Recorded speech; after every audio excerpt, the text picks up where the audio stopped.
జై శ్రీరామ్. మరి ఈరోజు పాలమూరు జిల్లా ఏం మండలం మీది? మిర్జిల్ మండలం సిలివేరు నేను అడిగినప్పుడు చెప్పలేదు. సిలివే గ్రామంలో ఉన్నాము. ఈ చిన్నారి బాలబాలిక క్వశ్చన్లు ఏం చేయొద్దంట. మరి క్వశ్చన్ లేకపోతే మాట్లాడాలి. మా యాంకరింగ్ చెప్తాను. యాంకరింగ్ ఏదో మాట్లాడు. ఏం పేరు అండి? పేరు శివ. కొత్త శివనేనా ఇంకా ముంగడ ఇక్కడ ఏమైనా పేరు ఉంది? శివకుమార్.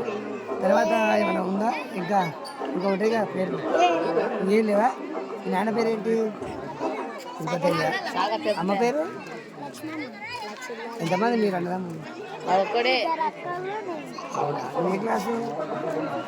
మీ అమ్మని ఏమైనా పిలుస్తావు? అవునా? నిజంగా నిజంగా అమ్మని పిలుస్తావా లేకపోతే ఉతుకుతావా? మీ నాయన పేరు? మీ నాయన ఏమైనా పిలుస్తావు? డాడీ అని పిలువదు. డాడీ అని పిలవదురా. డాడీ అని పిలువ కూడా ఇంకేమైనా పిలవచ్చు. నాయన అని పిలవాలి. నాయన అమ్మ అని పిలవాలి. డాడీ అంటే తెలుసా? Dead body. డెడ్ బాడీ తెలుసా? డెడ్ అయిపోయింది.